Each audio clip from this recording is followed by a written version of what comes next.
Welcome to Diary of an Unemployed Actor with me, Milo Dennison. Each week, I speak with up-and-coming actors, actresses, and filmmakers about the entertainment industry. We discuss success, failure, and share a few tips to inspire listeners with a passion for the creative arts. Today, I am speaking with Patricia B. Patricia is proudly 82 years old and proves that you are never too old to pursue a career in the entertainment industry. She's got some fantastic stories, and we learn a bit about Granny Pat, the YouTube character that she created and turned into a bit of an internet sensation. Enjoy.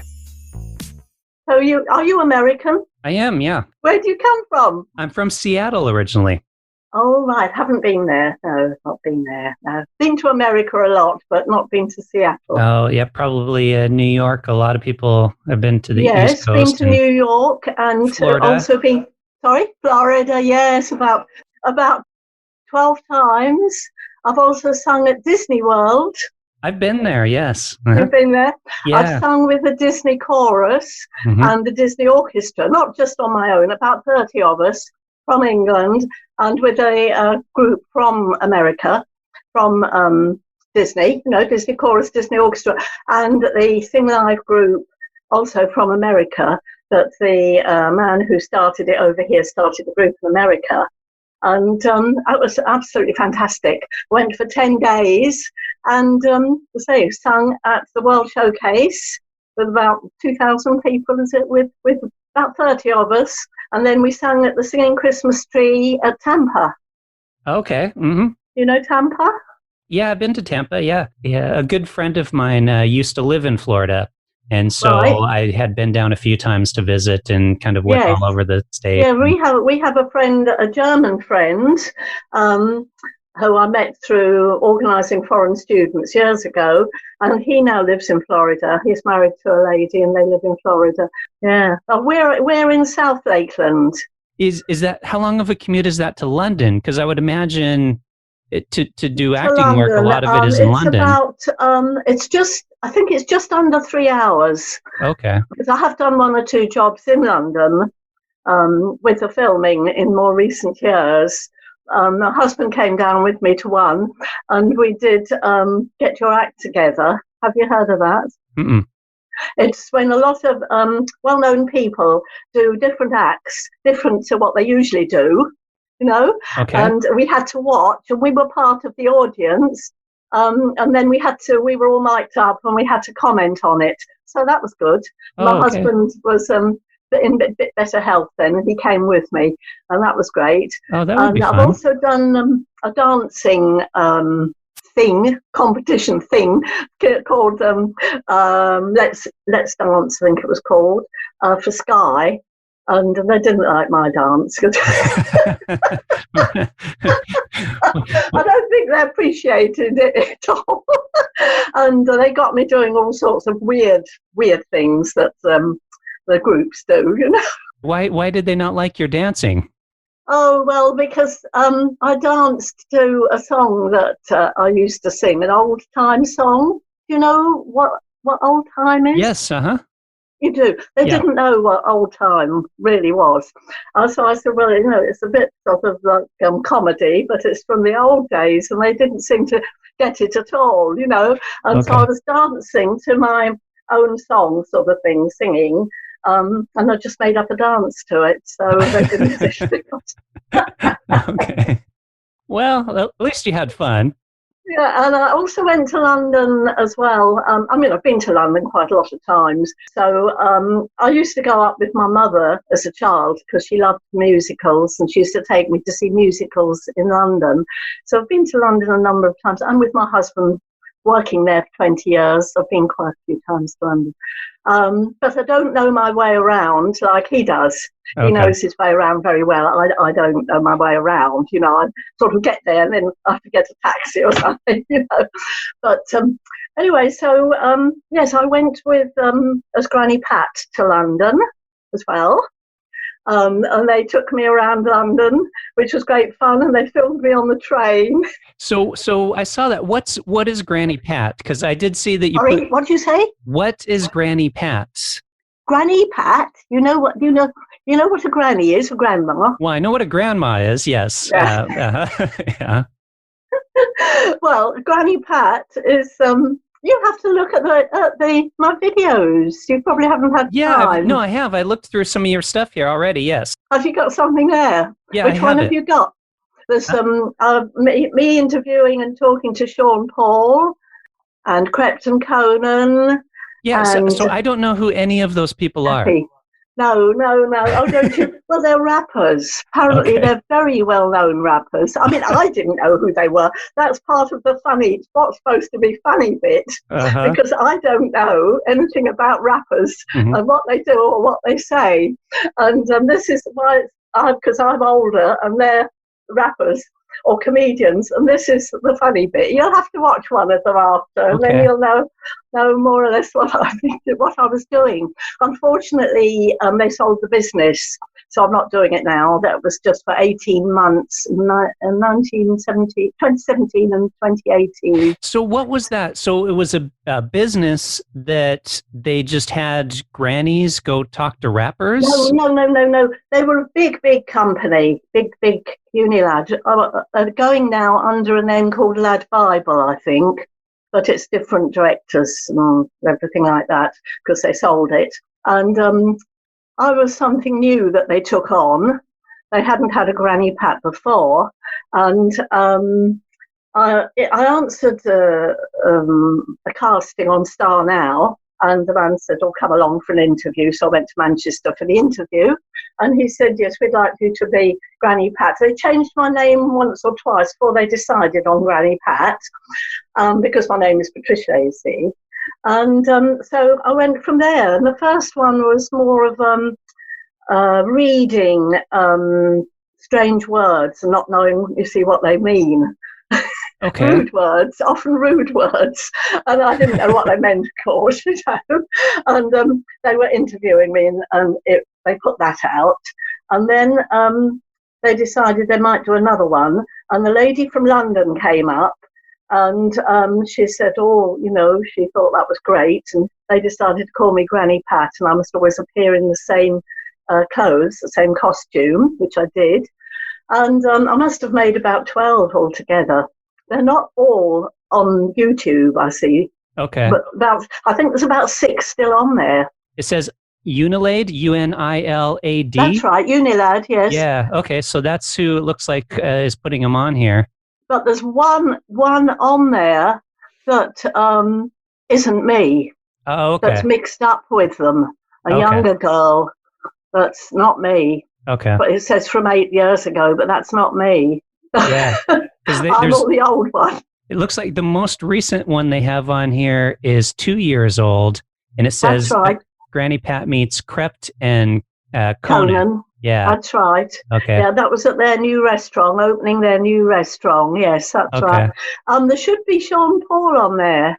Granny Pat meets Sean Paul. Sean Paul, yes, that one's here. That was the very last one that I did, I believe. That was at Leeds, and I was taken over to Leeds to the theatre and was on the stage doing silly things while he was performing, and then interviewed him in the green room. And it was great, really nice. They were all really nice people and lovely firm to work for. They were, they were so good, so kind to me. I couldn't believe it. They were all so kind to me. Oh, that's lovely. I'm just in touch with one of them, but a lot of them moved, and places change. They moved to different places, don't they? So I'm not going there now. That was in Manchester, That sounds like it would be fun. Yeah, it was a great time. I was saying going around, one of the last ones I did was going around London as well with the fellow that originally saw me and took me on to do the original one, and that was great with the whole day going around London, and I was having to be very rude, which sometimes I wasn't so happy about in parks and in different places, and felt a bit embarrassed about that. They wanted you to be rude just to see how people would react if you were rude? No, that's how I had to be. That was my part. Okay. That was my part, you see. Okay. But very different to how I really am. But then that's acting, isn't it? Yes, exactly. That is acting. You see, I can be completely different. Oh yeah, I'm very different. Very different. When you had a look, you'll see. You'll know what it's all about. How long have you been acting for? Right from the beginning. Well, when I was at school, I did. I was in a few little bits and pieces, not very much, but a few bits and things. And then when I was about 14, I had a boyfriend who was in the Young Wick Players, and he said, why didn't I go along with him? And because he was doing technical wireless and things like that, he didn't act. So I went along with him, and I got the part of the daughter in Power Without Glory. You probably won't have heard of that. It's a very old play by No, I've Graham never heard of Greene. it. No, he was a very well-known writer, and he wrote other plays as well. So I got the part of this daughter, which was a big part for me at 14, because I've never done a big part like that, you know. And I had to shout and swear in that. And of course, in those days, I'm going back to the 1950s, and we lived in a village just outside Brighton, and everyone was sort of, oh, little Pat doing that, you know, we're a bit shocked, including my mother. And but I thoroughly enjoyed it, because I could be somebody else who I really wasn't, you know. And then I had to I wanted to go to drama school, but my mother wouldn't let me go to drama school. Oh. She said, no, I've got to go to secretarial college like my friends. That's what it was like in those days. Because that was the 1950s, and that was kind of what was expected. And yes, in the 1950s, you see, they were still a bit Victorian. yeah. I had to go to college for a year to learn typing and shorthand, which turned out to be very handy, you know. And she said, oh, your uncle wouldn't let you do that, go to drama school, because my father had died when I was a child, because he was in the First World War, and he died as a result of his injuries when I was about 9. So she was a bit clingy, you know. So I went to college and then didn't do any more, got married, had a family, had 2 girls. My husband went to London, was say commuting every day from Brighton. And then I thought, when I got to about 40, my mother had since passed away, you know, and the girls were older.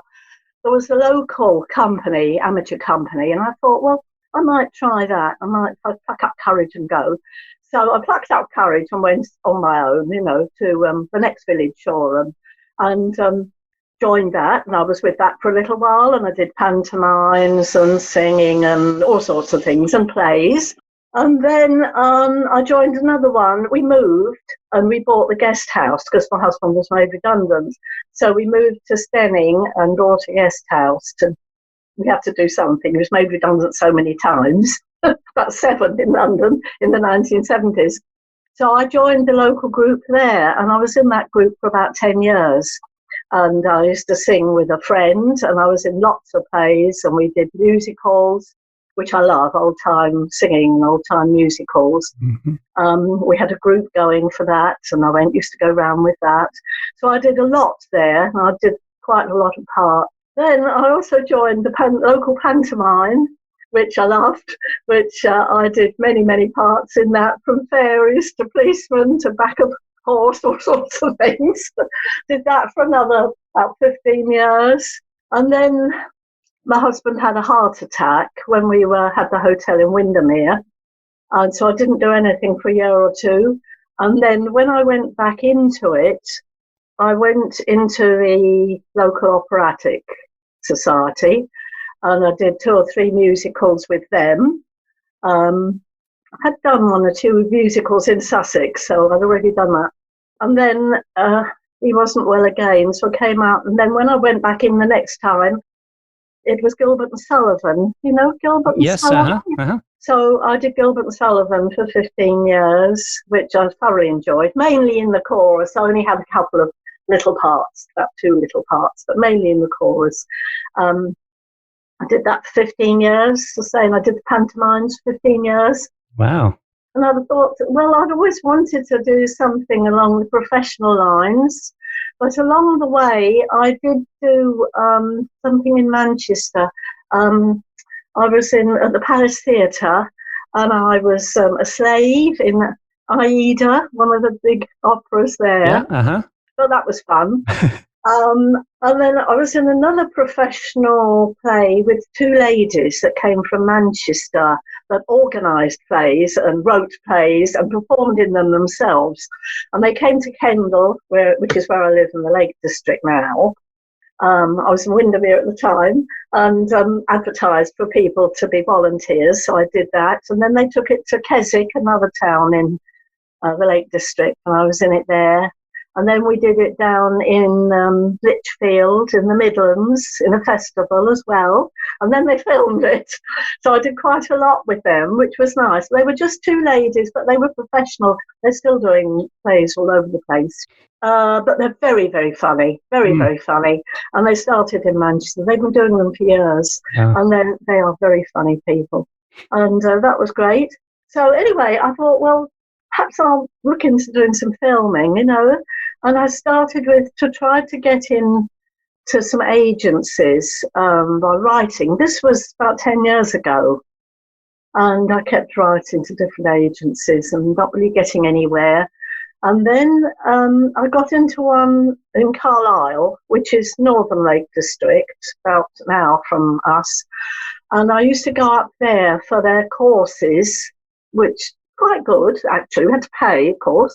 And then they hopefully get you into things. Well, the only thing they almost got me into, I was cancelled at the last minute. They were filming in a local town, well, fairly near, about half an hour away, which would have been easy to get to. And they cancelled 25 of us at the last minute. So I never did really do anything like that for them, only go to their classes, Oh, well, that's nice for them because they made the money off the classes. Right. Yeah. Did a lot of all sorts of things, covered a lot of things. It was very good.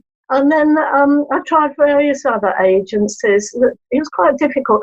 I saw some. I thought I'll start looking on the internet, and I saw another one, which I applied to, and was with for nearly a year, and only got 1 or 2 jobs through them. And then I went into an actual agency. I can't mention names, of course. Into an actual agency, and I was with them for nearly a year, but I only got 1 job in the whole year, which was nice. Mm-hmm. And there again, we had to go for classes, you see. Yeah, I'm not a fan of agencies that do that. I don't think agencies should make money off classes. They should make money off yeah. Well, anyway, I was a sort of a parishioner at a church, and I had to go to the church, and it was all about bodies and yeah, anyway, I did that with him. And so then it was through that, I think, that somebody mentioned Star Now. So I started looking at Star Now, and I thought, well, I think I might join this. And somebody said, oh, it's not very good. And I thought, well, I'll just try it. And I found it very good. And I've been with Star now about 5 or 6 years. And I've done a lot of things with Star Now. Obviously, they vary. Yeah, they really vary. Yeah, the quality will vary quite a bit on Star Now, but yeah, I think it's great. I mean, I got the Granny Pat through Star Now, you see. Oh, perfect. Yes, it was, they advertised on Star Now, and I went for the first one that I was telling you about, and then it sprung from there, you see, and I did about 12 under contract for them, and got paid good payment, you see. That's great. That was nice, whereas a lot of the things are for nothing sort of thing, but it's for fun as well. Nicer if you get paid. But, yes. So I started doing things for Star Now, and I've had some good jobs. I've had the Unilad one, which was very, very good, which is the best, really, that I've had. I'm also with Mad Dog. Have you heard of Mad Dog? I've had quite a lot of, been in quite a lot of nice films through them. They do a lot of extra work, is that correct? Yes, that's right. Yes, extra work. So I've been an extra in a lot of their films, well, a lot. About 7. I think I usually get about 1 a year, that's all. If I'm lucky, I get 2, because they can put you in, but you don't always get picked, I know I'm older than some, so if they want somebody older, that's fine, But sometimes I've been, and then they haven't picked me to do anything. And I think, well, that's the nature of the business, unfortunately. It's happened 2 or 3 times, but most of the time I do get to do something. And I've been in some good films. I've been in The Syndicate. I was in that as an extra. And I was in Cold Feet. Have you heard of Cold Feet? I have not heard of Cold Feet, no. Is it a TV show? These are all TV dramas. Cold Feet, James Nesbitt. Yeah. Have you heard of him? Yeah, uh-huh. Yes, so with him, and he brought a cake round for us all to have a piece of cake. Oh, that's nice.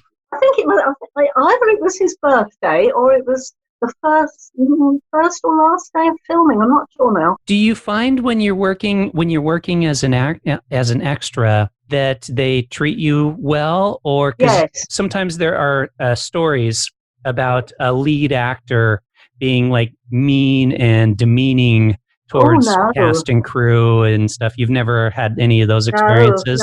No. I've always been treated with the best of respect and in a nice way, always. I mean, occasionally one doesn't want to talk to you, but I don't normally talk to them unless they talk to the head actors. Right. When I was in Cold Feet with James Nesbitt, we had to be at the airport, and I thought they were all extras. And we were walking sort of up and down, as if we were just arrived or just arrived. So I happened to be walking down with this big tall man quite near me, you see.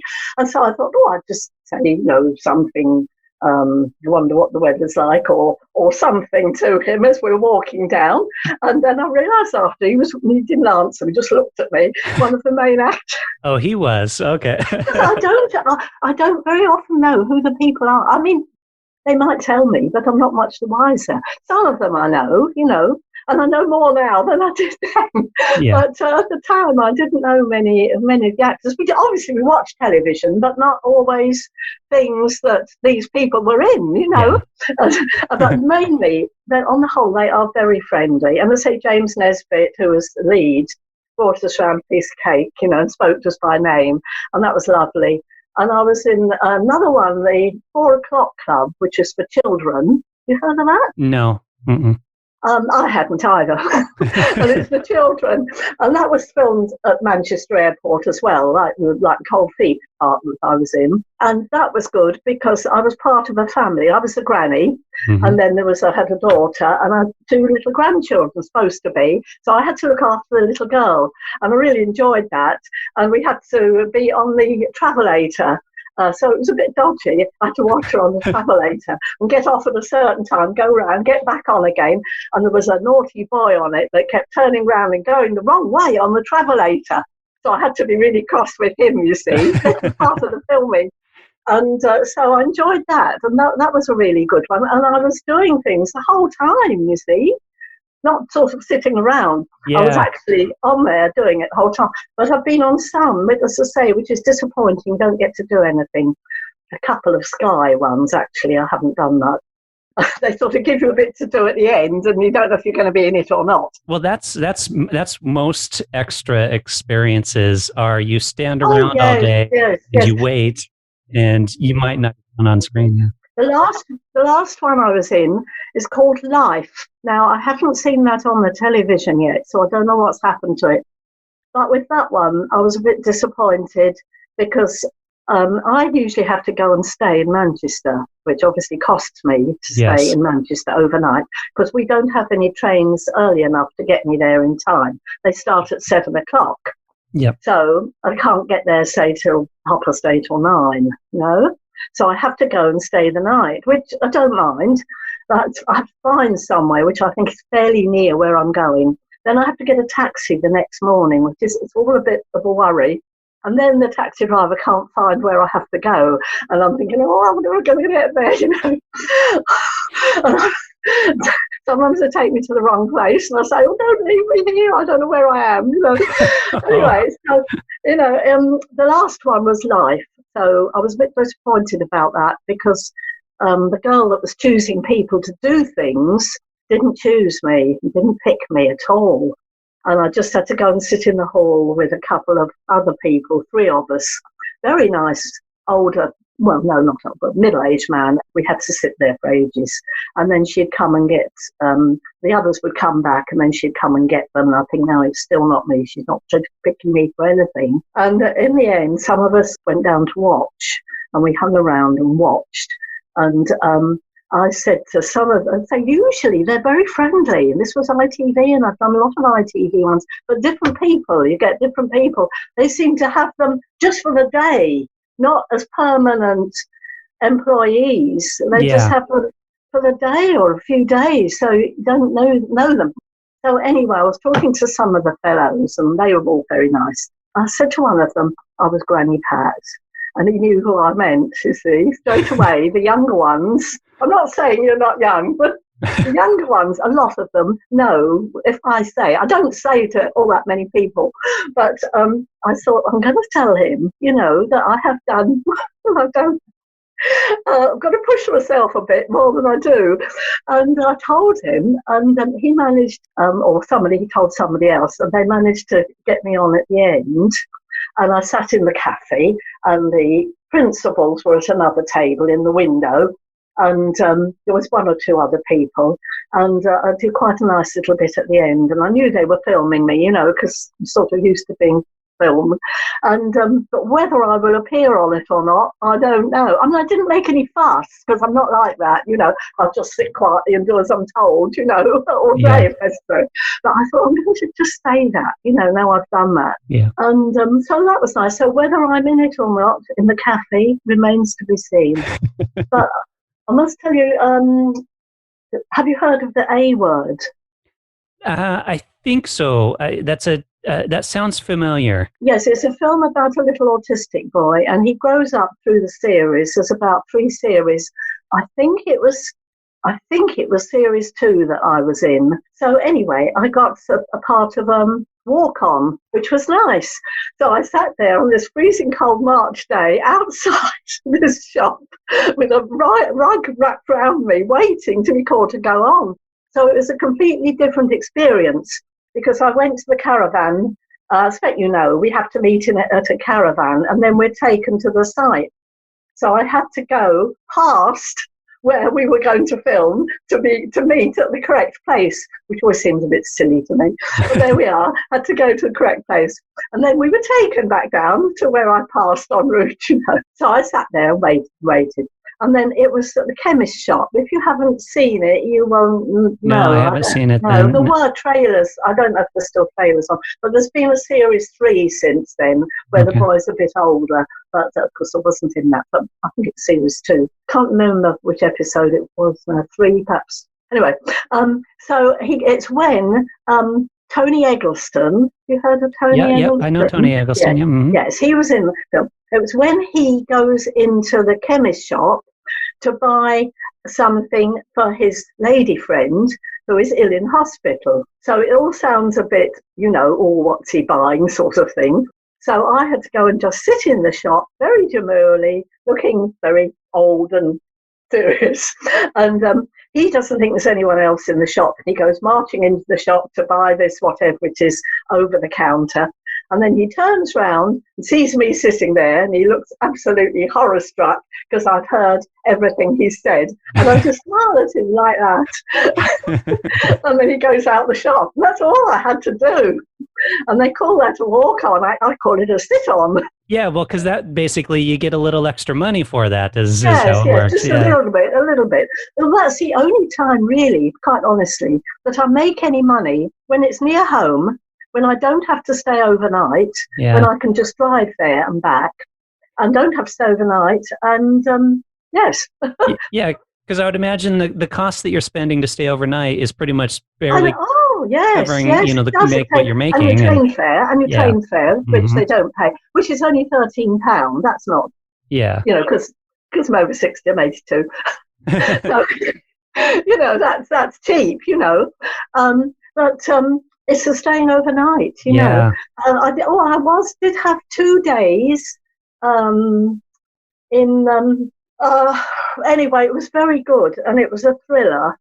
And it was filmed in Manchester again, and so I had to stay 2 nights, but I got the payment for 2 days, which was nice because I didn't have train fares in between. I just stayed. So that helped. So I made a bit on that one. You know, if I'm lucky, I make a little bit. Yeah. But it swings and roundabouts. Since you're not really making a lot of money at it, like why do you do it? Is it just for the enjoyment? Yeah, for the enjoyment. I do it for fun, because I enjoy it, because of my love of acting. Because I've just always loved acting. I wanted to be a professional actress. I told you, I think in the beginning, but I wasn't allowed to go to drama school. That's what I would really like to have done, you know. Yeah. But I mean, girls these days can just go, you know. But nice girls didn't do things like that in those days, I was told, you know. Yeah. But yes, I've always wanted to do it. Oh, I've done lots of things in here. Oh, Paranoid, that's what it was called. I've come to it. Paranoid, the film I was in for 2 days. That was great. I had a lot to do in that. I was an ICU nurse. No, that is. Yes. With a thing strapped to my arm. I'd have to walk around my arm up like this. And I was right by the door. It was the two detectives, but some of the people knew them, two quite young people that played the detectives. And there was this hoodie man who they were trying to catch. And the hoodie man ended up in the hospital, very ill, from whatever he had been through, probably a fight or accident. I can't remember now. Anyway, he was in bed in the hospital and they had to get him out of the ward quickly because somebody was after him, had broken into the hospital and was after him, and they had to get him out the ward and her down the corridor with him, and I was right there in the doorway where they got him out with my arms strung up. So that was an excellent bit that I was in. I really enjoyed that. I mean, when you see the film, it's all so quick. Yeah. You hardly see me, you know. I'm a thing that's gone past in the night, but, you know. And then I was in another nice bit where I was pushed out in a wheelchair because there was a fire in the hospital. There was quite a lot to do in that one. And then I was in another part out the front of the hospital. So, you know, that was great. I really enjoyed that because I was busy doing things for 2 days. That was the only 2-day one I've had. So I have done a lot of things. I've been very lucky, really. Yeah, that sounds great. Because you, as actors and actresses, they worry that, you know, as they get older, that they're not going to have an opportunity to act. Yes. But it sounds like you're still getting plenty of opportunity, which is great. I was. I don't know about now. Well, on Zoom, thanks to people like you. Yes, on Zoom. I've also done, just been an audience participator on a couple of Zoom comedy programs, one for the Fringe Festival, where they wanted me to say something because they knew I'd been Granny Pat. Because some of them are very aware, you know it when I say, they say, oh, you're Granny Pat, or they look it up or whatever. So they wanted me to say something for that. But I wasn't prepared. That was the problem. They didn't tell me that I was perhaps expected to say something. And this girl, comedian, was carrying on talking, and I couldn't understand her very well. She had a very strong accent. I didn't know whether she was looking at me or not. And I thought, I can't say anything. She might not be looking at me. She might be looking over there, sort of thing. She wasn't sitting there like that, you see. She was on the stage looking over there. And then she was going, you, I'm talking to you. I thought, are you talking to me? And she said, yes, you know. If they'd prepared me, I could have said something perhaps really funny or done a bit of Granny Pat, but I wasn't prepared at all. And I was just a bit taken aback, you know. I don't want people to think I'm pushing in when I'm not supposed to. I wouldn't do that, you know. Yeah. And then she said something else. I didn't know what she'd said, you know. And she said, I think she said, well, she's not talking to me anymore. So that was quite fun. So keep it going. I mean, my husband thinks I'm mad. He thinks I'm completely crazy to do all these things. No, I think it sounds great, and I think it's inspiring though, because I think people worry that, like, you know, when they get into their 70s, 80s, that they're not going to be able to do anything all the time. I can, you know, and I'm able, and I'm all right. Absolutely. I mean, I'm still in the local group. You see, I'm in the Kendal Community Theatre, and we're doing a lockdown play. I've only got a tiny part in this because I had a big part before. I was Queen Elizabeth. And that was a very big part. I had a lot of words to remember. This is live, you know, live in the local community, in the local hall. I had such a lot of words to remember. It took me so long to learn them and to remember them. I said, I don't want to do that anymore now. So I've just got a little part in this. I think I'm a beggar and I'm somebody called Dolly. Have you heard of the Threepenny Opera? The Threepenny Opera, yes. Yes, that's right. Yes. That's what our local producer is doing. So I'm going to be a beggar. I'm lying on the floor a lot of the time, I think, and shouting out. And then I'm supposed to be somebody called Dolly in it, a whore. Who will be, I have to shout out some few rude things, I think, rude things, which will be quite fun. Yeah. And of course, we were supposed to be doing a full-length play. This is just amateur, local. Yeah, that's okay. We were supposed to be doing it, putting it on at the museum in October, because it doesn't look like we're going to be able to do that. So our director has come up with maybe us doing being a lockdown production and do it with social distancing and only having a few to watch. So he's been to the council, but apparently they won't let us do it indoors at all.